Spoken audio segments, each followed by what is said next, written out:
चलिए शुरू करते हैं अपने मोस्ट इम्पॉर्टेंट टॉपिक के साथ। आज हम कार्ल मार्क्स का dialectical materialism and historical materialism वाला टॉपिक डिस्कस करने वाले हैं। ये जो टॉपिक है ये वेस्टर्न पॉलिटिकल थॉट के अंदर आता है। हम जो मेजर वन सब्जेक्ट का जो कि थर्ड सेम पॉलिटिकल साइंस के सिलेबस के अंदर है उसका हम फोर्थ यूनिट कवर कर रहे हैं और आज हम 4.3 टॉपिक डिस्कस कर रहे हैं।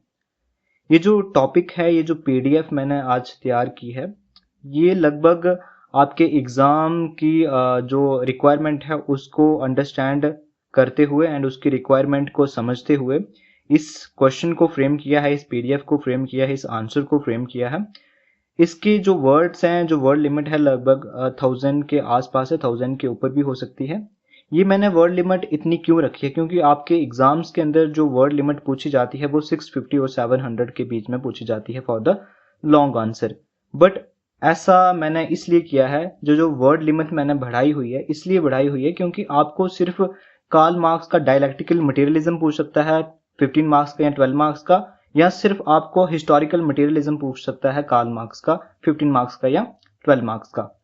तो इसलिए मैंने इसकी जो वर्ड लिमिट है वो ज़्यादा रखी है। इसमें से कुछ पॉइंट्स जो है वो आप स्किप भी कर सकते हैं, जैसे हमने इंट्रोडक्शन में थोड़ा ज़्यादा कंटेंट जो है वो इनकलकेट किया है ताकि आपके अंदर एक ब्रॉड अंडरस्टैंडिंग डेवलप हो जाए कार्ल मार्क्स को लेके। फिर हमने इसका सोशल बैकग्राउंड भी किया हुआ है कि मार्क्सियन जो आइडियाज़ हैं, मटेरियलिज्म के जो उनका आइडियाज़ हैं, उसका सोशल बैकग्राउंड क्या रहा है। अगर आप उसको स्किप करना चाहते हो या थोड़ा थोड़ा मेंशन करना चाहते हो एग्जाम के अंदर तो वो भी वहां से आप कर सकते हो। तो आज जो पीडीएफ है इसको बहुत ही कॉम्प्रिहेंसिव तरीके से प्रिपेयर किया गया है। आप इसको लाइटली मत लेना, क्योंकि इसमें वो सारी चीज़ें इनकलकेट की गई हैं जो कि एक स्टूडेंट के लिए बहुत ही रेलेवेंट होती हैं। और मैंने आपको पिछले वीडियो लेक्चर के अंदर भी बताया था कि मैंने पीएसआईआर के लिए प्रिपेयर किया था खुद के लिए, एंड वहाँ से मैंने बहुत ही अच्छे तरीके से एक स्ट्रक्चर्ड वे में इंफॉर्मेशन को जो है वो पुट डाउन किया था अपने नोट्स के अंदर, एंड उसी चीज़ को मैं आपके साथ यहाँ पे लेके आया हूँ। और साथ ही जो मेरे कॉलेज के नोट्स थे उनको भी मैं यहाँ पे साथ में कंबाइन करके एक पीडीएफ बनाया हूँ डिजिटल फॉर्मेट के अंदर। और इसमें कुछ मैंने ऐसे स्क्रीनशॉट कह सकते हो या पिक्चर्स ऐड भी की हुई हैं जहाँ पे मैंने अपने जो नोट्स हैं वो बनाए थे, तो आप वहाँ पे भी देख सकते हो। तो चलिए शुरुआत करते हैं अपनी मार्क्स की जो अपनी इंट्रोडक्शन है, ठीक है। फिर हम इसका सोशल बैकग्राउंड डिस्कस करेंगे, फिर डायलेक्टिकल मटेरियलिज्म, फिर हिस्टोरिकल मटेरियलिज्म, ठीक है। तो मार्क्स जो थे वो जर्मनी में पैदा होते हैं 1818 के अंदर, एंड वो 1883 के अंदर जो है वो मर भी जाते हैं इंग्लैंड के अंदर, ठीक है। पैदा जर्मनी में होते हैं, इंग्लैंड के अंदर उनकी जो है वो डेथ हो जाती है। बाय रिलीजन उनकी जो फैमिली थी वो ज्यूज थे, लेकिन अपने सिविल राइट्स को प्रोटेक्ट करने के लिए वो क्रिश्चियनिटी में कन्वर्ट हो जाते हैं। तो जर्मनी में जो जीनोसाइड चल रहा था उसकी वजह से वो क्या करते हैं कि अपने राइट्स को, अपने आप को बचाने के लिए क्रिश्चियनिटी में कन्वर्ट हो जाते हैं। And he was train to become a lawyer, तो उसको ट्रेन किया जा रहा था कि आप लॉयर बनो उनके फादर्स के द्वारा, उनके जो पेरेंट्स थे उनके द्वारा। After completing his education in law his interest was shifting toward philosophy. जब उन्होंने लॉ की एजुकेशन को कंप्लीट किया, उनकी जो फिलॉसफी की तरफ जो शिफ्ट आ गया उनकी थिंकिंग के अंदर, या उनकी जो शिफ्ट हो गई, जो उनका इंटरेस्ट था वो फिलॉसफी के अंदर हमें देखने को मिलता है। वो स्टडी करते हैं हिगेलियन फिलॉसफी को from the university of Berlin, ठीक है। जब वो by this time of join university, जब वो उस यूनिवर्सिटी को ज्वाइन करते हैं तो हिगल वहां पे जिंदा नहीं थे, ठीक है। सिर्फ वहां पे उनकी जो फिलॉसफी थी वो पढ़ी जा रही थी, and he was studying Hegelian philosophy. He was not satisfied at the university and he joined a group of students called the Young Hegelians. तो वो जो यूनिवर्सिटी की स्टडीज थी या जो यूनिवर्सिटी थी उससे वो सेटिस्फाइड नहीं थे, और इसके विपरीत वो क्या करते हैं कि वो जो जंग हेगेलियन ग्रुप बना हुआ था स्टूडेंट्स का, जहाँ पे वो हेगेलियन की फिलॉसफी के बारे में डिस्कस करते थे, उसको वो ज्वाइन कर लेते हैं। And they were all student of Hegelian philosophy but continuously engage in the criticising Hegel. तो वो जो स्टूडेंट्स थे वो हेगेलियन फिलॉसफी के साथ एंगेज थे, लेकिन वो हेगेलियन फिलॉसफी जो थी, जो कि आइडियलिज्म के ऊपर बेस्ड थी, उसको वो क्रिटिसाइज भी करते रहते थे कंटिन्यूसली। एंड जो मार्क्स थे वो became the foremost critic of Hegel. तो जो मार्क्स थे वो भी एक क्रिटिक बन जाते हैं हीगल के। अब हम हीगल की जो फिलॉसफी है उसको समझते हैं। हीगल जो थे वो आइडियलिस्ट थे, यहाँ पे मैं पेंशन कर लेता हूँ। तो हीगल जो थे वो आइडियलिस्ट थे, वो ये कहते थे कि आइडिया जो है वो एब्सोल्यूट ट्रुथ है in the sense that material thing can be destroy but ideas remain forever. तो हीगल जो कहते थे कि जो मटेरियल थिंग्स हैं वो कभी भी डिस्ट्रॉय हो सकती हैं, जो आइडियाज हैं वो अल्टीमेट ट्रुथ है, वो एब्सोल्यूट ट्रुथ है, वो कभी भी डिस्ट्रॉय नहीं हो सकते। And hence idea is prior to material things. तो उनका जो कहना था वो ये कहना था कि मटेरियल थिंग्स बाद में है, उससे पहले आइडिया आया है, पहले आइडिया आया है, बाद में मटेरियल थिंग्स आई हैं। अब आपको यहाँ पे मैं एक एग्जाम्पल के साथ समझाता हूँ। जो पेन है वो एक मटेरियल थिंग है, लेकिन पेन बनाने के पीछे का जो आइडिया है दैट इज द अल्टीमेट। तो ये उनका कहना था हीगल का। मार्क्स जो थे वो एक एब्सोल्यूट मटेरियलिस्टिक थे, वो कहते थे कि मटेरियल थिंग्स जो है वो अल्टीमेट रियलिटी है। दैट्स वाई वो जो हीगल के द्वारा व्यू पॉइंट दिए गए थे उनको वो रिजेक्ट करते हैं। And Marx said that material things जो है वो इंपॉर्टेंट थिंग है as compare to their ideas, matter जो है वो प्रियर आइडियाज है। तो हीगल क्या बोलते थे कि आइडिया जो है वो प्रियर है मैटर के, लेकिन जो मार्क्स है वो ये कहते हैं कि जो मैटर है वो पहले है आइडियाज के। तो प्रियर का मतलब क्या होता है, पहले। In order to justify his views Marx said that idea is the product of the human mind and human beings are the materialistic in nature. तो जो आइडियाज हैं वो ह्यूमन माइंड के ही प्रोडक्ट हैं, लेकिन ह्यूमन जो है वो एक मटेरियलिस्टिक इन नेचर है। तो पहले क्या चीज हो गई, मटेरियलिज्म जो है वो पहले आ गया, मैटर जो है वो अल्टीमेट रियलिटी है मार्क्स के अकॉर्डिंग। वो ये कहते हैं कि जो आइडिया है वो प्रोडक्ट किसका है, वो किसकी वजह से आए हैं, ह्यूमन माइंड की वजह से आए हैं, लेकिन ह्यूमन जो है वो एक मटेरियलिस्टिक है। And according to marks existence determine your consciousness. तो ये एक बहुत ही फेमस उनकी कोड कह सकते हो आप, इसको आप हाईलाइट कर दीजिए कि जो एग्जिस्टेंस है वो डिटरमाइन करती है आपकी कॉन्शियसनेस को। इसका मतलब ये है कि जो आपकी एग्जिस्टेंस है, जो आपके आसपास का माहौल है, जो आपके पास मटेरियल थिंग्स हैं, जो आपके पास रहने सहने या आपके पास जो गाड़ी बंगला जो भी चीजें हैं जो आपकी मटेरियल थिंग्स हैं, वो आपकी कॉन्शियसनेस को डिटरमाइन करती है। कॉन्शियसनेस का मतलब क्या होता है कि आपके ऐसे बोलते हैं ना कि अनकॉन्शियस हो गया, बेहोश हो गया, लेकिन जो कॉन्शियसनेस जो है वो किस चीज से डिटरमाइन होती है, आपके एग्जिस्टेंस की वजह से। आपकी जो बीइंग है, जो आपके आसपास की चीजें हैं, जो आपके आसपास जो मटेरियल थिंग्स एग्जिस्ट करती हैं, उसकी वजह से आपकी जो कॉन्शियसनेस है वो डिटरमाइन होती है। In his famous statement Marx said that Hegel was standing on his head, I made him stand on the feet. तो ये भी एक इंपॉर्टेंट कोट है या एक इंपॉर्टेंट स्टेटमेंट है।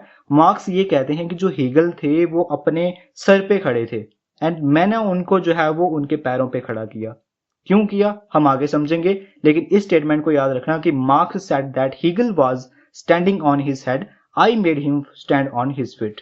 ठीक है, अब हम सोशल बैकग्राउंड को समझते हैं। ये जो इंट्रोडक्शन है ये बहुत ही कॉम्प्रिहेंसिव इंट्रोडक्शन है, इसमें से कुछ पॉइंट आप स्किप भी कर सकते हो और कुछ पॉइंट जो है वो इंपॉर्टेंट पॉइंट अपने एग्जाम्स के अंदर ऐड भी कर सकते हो, अपने नोट्स के अंदर ऐड भी कर सकते हो, लेकिन मैंने अपनी कोशिश से सभी जो इंपॉर्टेंट पॉइंट्स है वो इंक्लकेट कर दिए हैं। सोशल बैकग्राउंड की अगर हम बात करें तो मार्क्स जो थे वो डीपली इन्फ्लुएंस थे सोशल एंड इकोनॉमिक कंडीशन जो कि 19th सेंचुरी के अंदर यूरोप के अंदर एग्जिस्ट करती थी। और वहां पे जो सोशल इकोनॉमिक कंडीशन क्या थी कि वहां पे कैपिटलिज्म का डोमिनेशन था। मार्क्स को एक्सपेल किया गया जर्मनी से, फिर फ्रांस से, फिर बेल्जियम से, क्योंकि वो एंटी गवर्नमेंटल एक्टिविटीज करते थे, गवर्नमेंट के खिलाफ आवाज उठाते थे, गवर्नमेंट के खिलाफ किताबें लिखते थे। लेकिन फाइनली जो था एसाइलम, जो मतलब कि उन्होंने शरण जो है वो इंग्लैंड ने उनको दी, इंग्लैंड ब्रिटेन ने उनको शरण दी, आप यहाँ पे रह सकते हो, क्योंकि इंग्लैंड को मार्क्स के आइडिया से कोई भी फर्क नहीं पड़ता था, क्योंकि इंग्लैंड में वैसी सिचुएशन नहीं थी जैसे कि बाकी की दुनिया के देशों में थी। इंग्लैंड में जो पॉपुलेशन थी वो बिलो पॉवर्टी लाइन से उठ चुकी थी, 90% पॉपुलेशन जो थी वो एक अच्छे तबके पे आ चुकी थी। लेकिन जो मार्क्स की जो आइडियाज थे वो उन कंट्रीज के लिए खतरा थे जहां पे जो वर्किंग क्लास ज्यादा है, जहां पे पोर लोग ज्यादा हैं। लेकिन ब्रिटेन के केस में ऐसा नहीं था, ब्रिटेन के लोग जो थे वो एक अच्छा लाइफस्टाइल जो है वो जी रहे थे, बिलो पॉवर्टी लाइन से उठ चुके थे, ऊपर के तबके में चले चुके थे। दैट्स वाई इंग्लैंड को कुछ प्रॉब्लम नहीं थी, दैट्स वाई उन्होंने उनको असाइलम दे दी अपनी कंट्री के अंदर। Where he met with the Frederick Engel, a capitalist who become his close associate. तो जो फ्रेडरिक एंजल थे, आपने सुना होगा कि कार्ल मार्क्स के एक फ्रेंड थे जिनका नाम फ्रेडरिक एंजल था, तो वो उनसे मिलते हैं इंग्लैंड के अंदर।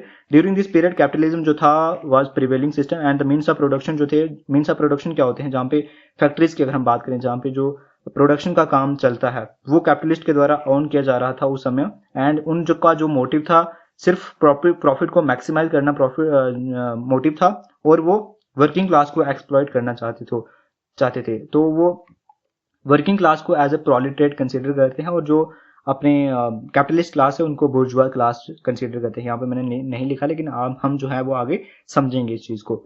तो क्या था कैपिटलिज्म उस समय पीक पे था। मीन्स ऑफ प्रोडक्शन जो फैक्ट्रीज थी वो कैपिटलिस्ट के द्वारा ओन की जा रही थी। उन कैपिटलिस्ट का मोटिव था कि हम किस तरीके से प्रॉफिट को मैक्सिमाइज करें, और उनका ये भी मोटिव था कि वो किस तरीके से जो लोगों को, जो वर्किंग क्लास है, उनको एक्सप्लॉइट करें। This led to the exploitation of the working class. जो उनका मोटिव था प्रॉफिट मैक्सिमाइजेशन को लेके, इसकी वजह से क्या हुआ कि जो वर्किंग क्लास थी उनका एक्सप्लॉइटेशन होना शुरू हो गया और वर्किंग क्लास को प्रोलेटेरिएट उन्होंने कंसीडर किया है। मार्क्स की फिलॉसफी जो है वो रिएक्शन की तरह इमर्ज होती है कैपिटलिज्म के खिलाफ, एंड ही प्रपोज कम्युनिज्म। तो उन्होंने कम्युनिज्म को प्रपोज किया, वेयर जो मेन्स ऑफ प्रोडक्शन होंगे वो कलेक्टिवली ओन होंगे। पहले क्या हो रहा है कि जो मीन्स ऑफ प्रोडक्शन है, जो फैक्ट्रीज हैं, वो कैपिटलिस्ट के द्वारा ओन की जा रही हैं, लेकिन जब उन्होंने अपनी फिलॉसफी दी, अपना उन्होंने कम्युनिज्म दिया, उन्होंने बताया कि जितने भी मीन्स ऑफ प्रोडक्शन होंगे वो सभी के द्वारा कलेक्टिवली ओन किए जाएंगे, सभी के पास उनकी ओनरशिप होगी, रिसोर्स जो होंगे वो इक्वली डिस्ट्रीब्यूट किए जाएंगे, एंड क्लास डिवीजन जो है, जो क्लास डिवीजन मतलब कि जो रिच एंड पुअर है, जो प्रोलिटरेट और बुर्जुआज क्लास है, वो इलिमिनेट हो जाएगी और एक एगैलिटेरियन सोसाइटी जो है वो एस्टेब्लिश हो जाएगी। तो ये मार्क्स का कहना था, ये मार्क्स की फिलॉसफी थी। He believed that working class revolution would overthrow the capitalism, leading to the eventually to the classless and stateless society where the state should wither away। तो यहाँ पे ये कह रहे हैं कि वर्किंग क्लास क्या करेगी, एक रेवोल्यूशन करेगी। और वर्किंग क्लास रेवोल्यूशन क्यों करेगी? क्योंकि उनके पास, उनके जो साथ एक्सप्लॉइटेशन हो रहा है उससे वो जागरूक हो जाएंगे और वो कैपिटलिज्म को ओवरथ्रो कर देंगे। इसके वजह से क्या होगा कि एक स्टेटलेस, एक क्लासलेस सोसाइटी जो है वो एस्टेब्लिश हो जाएगी, और जो स्टेट होगी उसकी हमें जरूरत नहीं पड़ेगी, वो विदर अवे हो जाएगी, मतलब कि चली जाएगी। ठीक है, तो स्टेट की हमें जरूरत नहीं पड़ेगी, क्योंकि स्टेट की जरूरत तब पड़ती है जब जहां पे कोई इक्वलिटी ना हो। ठीक है, तो एगैलिटेरियन सोसाइटी जब एस्टेब्लिश हो गई तो वहां पे स्टेट की कोई जरूरत नहीं होगी, according to Karl Marx. Although several working class revolution occurs, but यहाँ पे ये कह रहे हैं कि जो बहुत सारी वर्किंग क्लास के रेवोल्यूशन हुए, लेकिन कोई एगैलिटेरियन सोसाइटी अचीव नहीं कर पाया। जैसे लेनिन की अगर हम बात करें तो उन्होंने जो मार्क्स के आइडियाज थे उनको मॉडिफाइड तरीके से अडॉप्ट किया, एंड उन्होंने सोशलिज्म को प्रमोट किया, वेयर जहां पे स्टेट जो है वो मीन्स ऑफ प्रोडक्शन को ओन करेगी और इक्विटेबल डिस्ट्रीब्यूशन को इंश्योर करेगी। लेकिन मार्क्स क्या कहते थे कि जो मीन्स ऑफ प्रोडक्शन है वो कलेक्टिवली ओन होंगे, लेकिन जो लेनिन है उन्होंने मॉडिफाइड वर्जन अपनाया मार्क्स के आइडियाज का। उन्होंने ये कहा कि जो स्टेट है वो ओन करेगी, उसके पास जो है वो ओनिंग राइट होंगे मीन्स ऑफ प्रोडक्शन के, जिसकी वजह से क्या होगा कि हम स्टेट जो है वो इक्विटेबल डिस्ट्रीब्यूशन को इंश्योर करेंगे। यहाँ पे जो सोशलिज्म इमर्ज होता है वहां से दो टर्म्स इमर्ज होती हैं, socialism, Fabian socialism and guild socialism. तो इंडिया ने जो है वो फैबियन सोशलिज्म को अडॉप्ट किया है, मतलब कि हम सोशलिज्म को अचीव करेंगे through democratic and peaceful means, तो ये अडॉप्ट किया है इंडिया ने। एंड गिल्ड सोशलिज्म का मतलब क्या होता है कि जो स्टेट के ownership of production but managed by workers. तो मतलब क्या होगा कि जो प्रोडक्शन के ओनरशिप होगी वो स्टेट जो है वो ओन करेगी, मतलब जो फैक्ट्रीज हैं वो स्टेट ओन करेगी, लेकिन जो मैनेजमेंट है वो वर्कर संभालेंगे, जो उसके अंदर काम करने वाले लोग हैं वो वर्कर होंगे, और उनके पास उसका जो मैनेजमेंट करने का जो काम होगा वो वर्कर संभालेंगे, सिर्फ ओनरशिप जो होगी वो स्टेट के पास होगी। That is the guild socialism. अब हम डायलेक्टिकल मटेरियलिज्म को समझते हैं, जो कि हमारा मेन डायमेंशन है क्वेश्चन का। पहले हमने सिर्फ मार्क्स का जो सोशल आइडिया था और जो एक ब्रीफ इंट्रोडक्शन थी उसको समझा। डायलेक्टिकल मटेरियलिज्म में क्या होता है कि जो ये जो मैंने डायग्राम बनाई है ना, आपको ऐसे ही एग्जाम के अंदर बनाई है, और आपका एक गुड इंप्रेशन जो है एग्जामिनर के ऊपर पड़ेगा। यहाँ पे मैंने नीचे लिख भी दिया है, लेकिन आपको मैं यहाँ से ही समझा देता हूँ, आप नीचे पढ़ लेना पीडीएफ के अंदर। जो डायलेक्टिकल मटेरियलिज्म की अगर हम बात करें तो मार्क्स जो थे वो ग्रेटली इन्फ्लुएंस थे हीगल से। ठीक है, तो हीगल जो थे वो आइडियलिस्ट थे, वो कहते थे कि आइडिया जो है वो एटर्नल है और उनको आप डिस्ट्रॉय नहीं कर सकते। लेकिन मार्क्स ने ये कहा कि Hegel standing on his head but I made him standing on his feet. तो मतलब कि हीगल जो थे वो अपने सर पे खड़े थे और मैंने उनको जो है अपने उनके पैरों पे खड़ा करवाया है। एंड अकॉर्डिंग टू हीगल क्या कहते थे कि हर एक आइडिया के पीछे, हर एक आइडिया मतलब कि थीसिस, उसका एक अपोजिट आइडिया होता है जिसको हम एंटीथीसिस बोलते हैं इस यूनिवर्स के अंदर। After adding adapting the changes and removing the negative from the idea there come a synthesis. तो क्या कहते हैं कि हीगल की ये फिलॉसफी है कि पहले क्या होता है कि आइडिया होता है जिसको हम थीसिस बोलते हैं, फिर उसके बाद एक अपोजिट आइडिया आता है जिसको हम एंटीथीसिस बोलते हैं। जब हम इनमें से जो नेगेटिव्स हैं और जो अडेप्टेशन चेंज करना चाहते हैं उनको जब हम करते हैं और नेगेटिव्स को रिमूव करते हैं, तब एक सिंथेसिस बनता है, एक फाइनल आइडिया बनता है जिसको हम सिंथेसिस बोलते हैं। तो इस तरीके से जो है वो चीजें चलती हैं। तो मार्क्स इसको किस तरीके से समझाते हैं, इसको किस तरीके से मॉडिफाई करते हैं, उसको हम समझते हैं। ये मैंने जो पेंसिल के साथ लिखा है ये अपनी अंडरस्टैंडिंग के लिए लिखा है, अगर आपको पढ़ सकते हो इसको तो पढ़ लेना, अगर आपके पास विजिबल होगा तो तो डायलेक्टिकल मटेरियलिज्म जो है वो एक फिलोसफिकल फाउंडेशन है मार्क्सिज्म की, ठीक है। तो ये एक फिलोसफिकल फाउंडेशन है मार्क्सिज्म की। It combine the dialectics with materialism. जो मार्क्स का डायलेक्टिक्स का जो मेथड है या डायलेक्टिकल की जो फिलॉसफी थी वो कंबाइन करती है मटेरियलिज्म के साथ। समझ आ रहा है आपको कि जो डायलेक्टिकल मटेरियलिज्म है वो एक फिलोसफिकल फाउंडेशन है मार्क्सिज्म का। ये एक फिलॉसफी है सिर्फ, और जो हिस्टोरिकल मटेरियलिज्म है वो उनका शायद आइडिया है। लेकिन आपको ये समझना होगा कि जो डायलेक्टिकल मटेरियलिज्म है वो फिलोसफिकल फाउंडेशन है मार्क्सिज्म की। वो हेगल के डायलेक्टिक्स को और अपने मटेरियलिज्म को कंबाइन करते हैं। एंड मार्क्स जो थे वो ग्रेटली इन्फ्लुएंस थे हेगल से। वो मैंने ये आपको टर्म समझा दी है, जो स्टेटमेंट की है कि Hegel is standing on his head but I made him stand on his feet. तो हेगल का जो डायलेक्टिक्स था वो आइडियल्स था, वो ये आइडियलिस्ट था। वो कहते थे कि जो हिस्ट्री है वो as a development of ideas है। पहले क्या होता है, आइडिया आता है, फिर उसके बाद कॉन्ट्राडिक्शन होता है, उसका एंटी आइडिया आता है, एंटीथीसिस आता है, फिर सिंथेसिस आता है। तो यहाँ पे यही कह रहा है कि थीसिस होता है, फिर एंटीथीसिस होता है, फिर सिंथेसिस होता है। तो ये भी मैंने आपको समझा दिया कि फॉर एवरी आइडिया मतलब कि thesis there is an opposite idea that is antithesis, and in this universe after adapting the changes and removing the negative from the idea there come a synthesis. And इस तरीके से ही history जो है वो change होती रहती है, history जो है वो बदलती रहती है।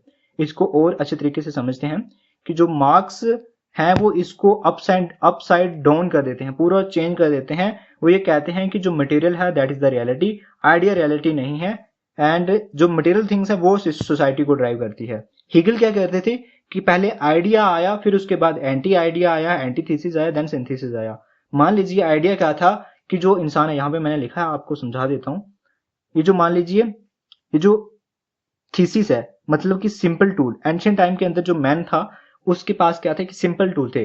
क्या थे कि वो पत्थर से वो शिकार करता था और अपना जो हंटिंग एंड गैदरिंग करता था खाने के लिए, मतलब कि उसके पास सिंपल टूल थे। एंटीथीसिस क्या हो गया कि उसके पास अब एडवांस टूल आ गए। अब वो क्या करने लगा कि उसके पास ज्यादा एबिलिटी होगी प्रोड्यूस करने की।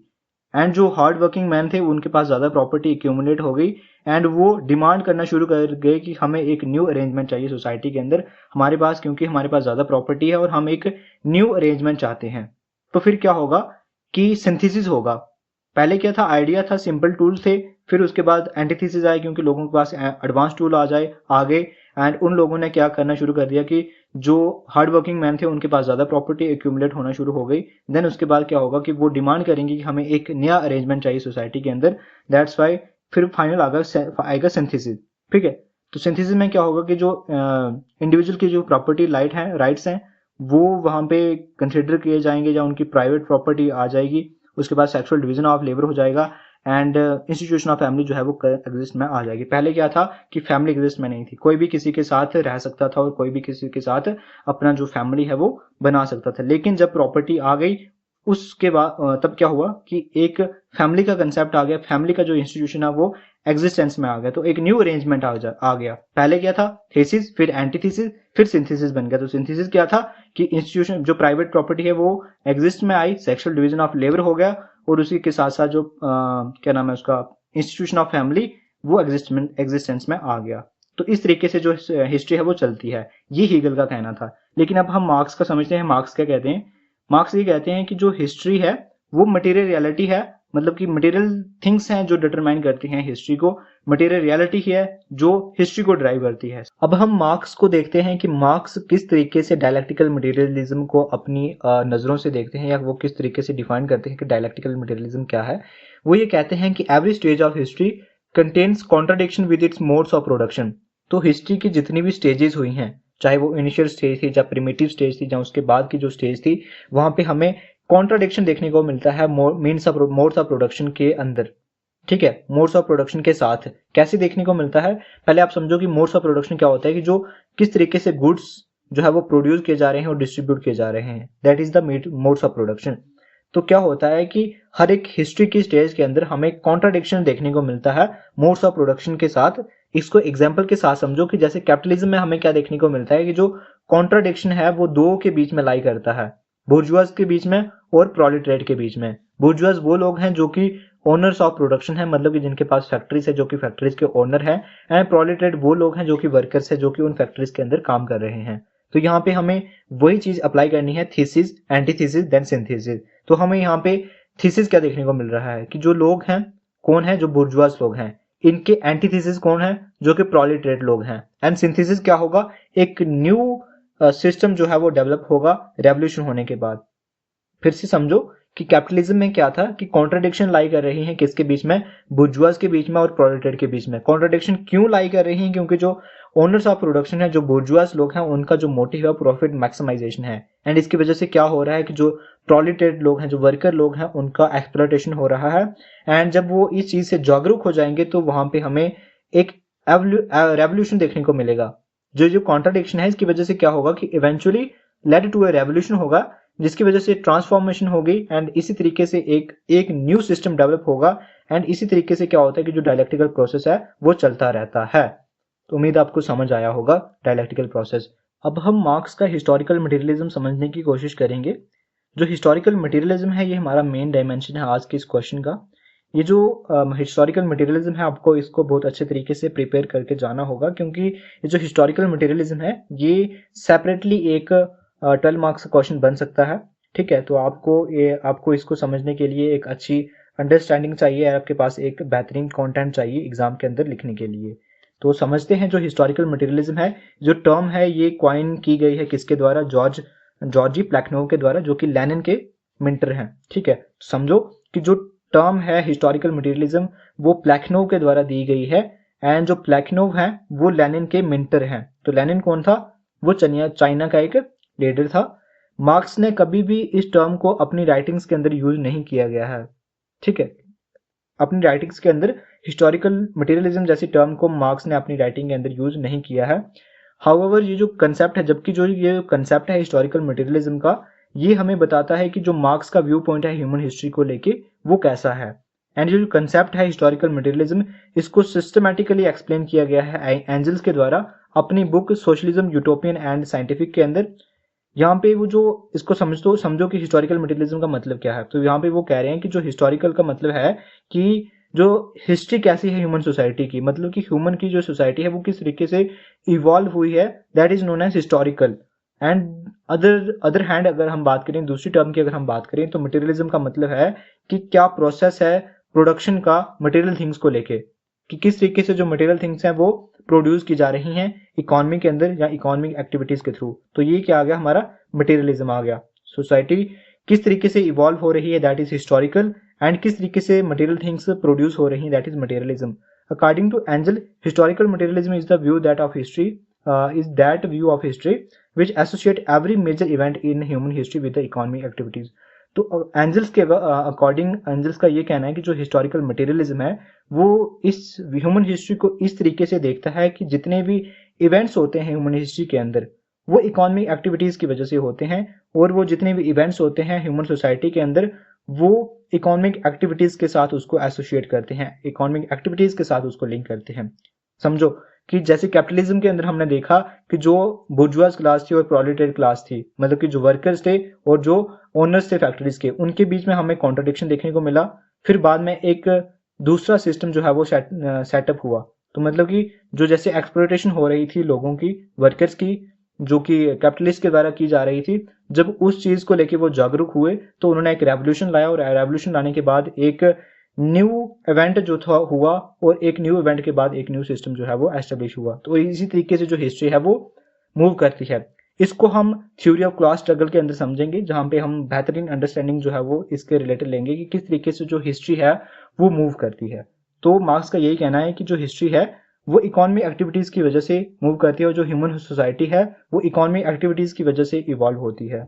The concept of historical materialism was propounded to explain the Marxian view of human history। तो जो हिस्टोरिकल मटेरियलिज्म का जो कंसेप्ट है वो परपोन्ड किया गया है कि किस तरीके से जो मार्क्स का व्यू पॉइंट है ह्यूमन हिस्ट्री को लेके, उसके लिए ये जो टर्म है या जो कंसेप्ट है ये दिया गया है। According to Marx, man came to this earth, he was left on his own to survive. तो जब इंसान इस धरती पर आया तो उस समय उसके पास कुछ भी नहीं था, उसको सिर्फ छोड़ दिया गया कि तुम किस तरीके से सर्वाइव करोगे। ठीक है, एंड उसकी खुद की सर्वाइवल के लिए जो है वो उसको छोड़ दिया गया कि अपना सर्वाइवल खुद देख लो। मैन जो था वो एबल था अपने सर्वाइव को लेके, क्योंकि उसकी एबिलिटी है चीजों को प्रोड्यूस करने के लिए, मटेरियल थिंग्स को प्रोड्यूस करने के लिए, such as food, shelter and clothing. That's why वो सर्वाइव कर पाया। And hence Marx associate the existence of human being with the economic activities. तो ऐसे ही जो मार्क्स हैं वो एसोसिएट करते हैं, लिंक करते हैं ह्यूमन एग्जिस्टेंस को लेके। वो ये कहते हैं कि ह्यूमन एग्जिस्ट इसलिए कर रहा है क्योंकि उसकी एबिलिटी है इकोनॉमिक एक्टिविटीज को लेके। वो इकोनॉमिक एक्टिविटीज कर सकता है, वो अपने खुद का खाना बना सकता है, खुद के शेल्टर बना सकता है, खुद के क्लोथिंग बना सकता है। दैट्स वाई ह्यूमन जो है वो एग्जिस्ट कर रहा है। तो वो इस चीज से एसोसिएट करते हैं। According to marks every society came into existence with the economic objectives. तो ये कहते हैं कि जितनी भी सोसाइटीज हैं वो एग्जिस्टेंस में आती हैं विद इकोनॉमिक एक्टिविटी ऑब्जेक्टिव्स की वजह से। वो जब वो ये कहते हैं कि जो सोसाइटी है वो एग्जिस्टेंस में कब आती हैं, जब मैन रियलाइज करता है कि that man in association can produce more than compare to the man in isolation. तो जो सोसाइटी है वो एग्जिस्टेंस में क्यों आती हैं, बिकॉज ऑफ इकोनॉमिक ऑब्जेक्टिव की वजह से। और सोसाइटीज एग्जिस्ट में क्यों आती हैं, जब मैन इस चीज को रियलाइज कर पाता है कि जब वो अकेला है तो वो इतना एफिशिएंट नहीं है जितना कि वो सोसाइटी के अंदर रह के बाकी के लोगों के साथ रह के एफिशिएंट है। जो जितना वो बाकी के लोगों के साथ मिलकर प्रोड्यूस कर सकता है इतना वो अकेला रह के प्रोड्यूस नहीं कर सकता। तो जब वो इस चीज से जागरूक हो जाता है तब जो है सोसाइटी एग्जिस्टेंस में आती है। Therefore he started associating with others, hence society जो है वो एग्जिस्टेंस में आ जाती है। And therefore those society men cooperated with each other to produce more and more. This we say that the society came to exist only because of economic reason. तो हम ये कह सकते हैं कि जैसे मैन जो है वो कॉपरेट करता है एक दूसरे के साथ ताकि वो अच्छा से अच्छा प्रोड्यूस कर सके, ज़्यादा से ज़्यादा प्रोड्यूस कर सके। यहाँ से हम ये कह सकते हैं कि जो सोसाइटी है वो एग्जिस्टेंस में सिर्फ इसीलिए आई है बिकॉज ऑफ इकोनॉमिक रीजन, ताकि हम अच्छा प्रोड्यूस कर सकें, ज़्यादा से ज़्यादा प्रोड्यूस कर सकें। According to marks even family came into existence because of the economic factor. तो उनके अकॉर्डिंग ये भी है कि जो फैमिली एग्जिस्टेंस में आई हैं ये भी इकोनॉमिक फैक्टर्स की वजह से आई हैं, क्योंकि इनिशियल जो ह्यूमन थे वो एनिमल्स की तरह थे, कोई भी सेक्सुअल रिलेशनशिप जो था वो नहीं था, मतलब कि फ्री थे सभी के साथ एंड कोई भी रिस्ट्रिक्शंस नहीं थी।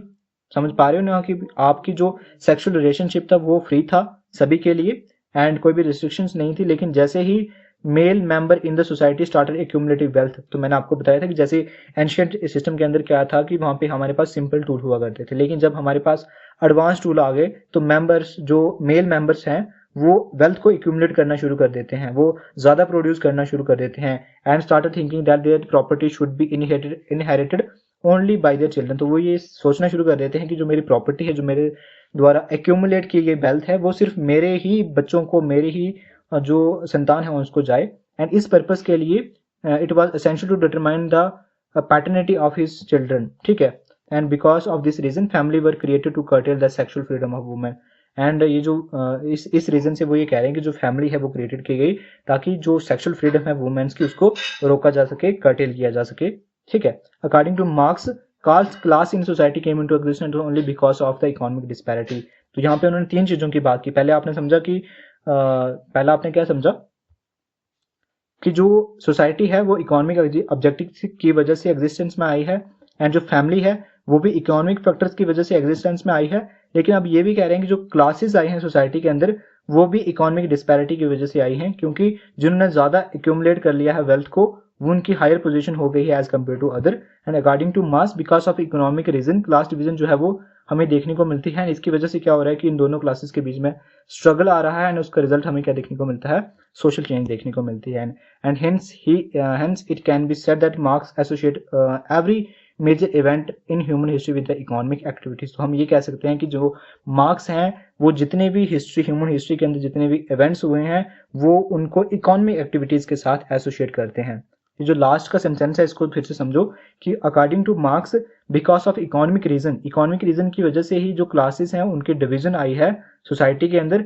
एंड इसकी वजह से क्या हुआ कि जो डिवीजन आई है, अलग अलग क्लासेस के लोग यहाँ पे एग्जिस्ट में आए हैं, जो कि कुछ लोग ऐसे हैं जिनके पास ज्यादा रिसोर्सेज हैं, कुछ लोग ऐसे हैं जिनके पास कम रिसोर्सेज हैं, जो कि बुर्जुआज और प्रोलिटेट होते हैं। इनके बीच में हमें स्ट्रगल देखने को मिलती है दोनों क्लासेस के बीच में। और इसका रिजल्ट क्या होता है, इस स्ट्रगल का रिजल्ट क्या होता है, एक सोशल चेंज आती है, एक न्यू सिस्टम जो है वो सेटअप होता है। एंड हम ये कह सकते हैं कि जो मार्क्स हैं वो हर एक हिस्ट्री के इवेंट को जो है वो इकोनॉमिक एक्टिविटी के साथ एसोसिएट करते हैं, लिंक करते हैं।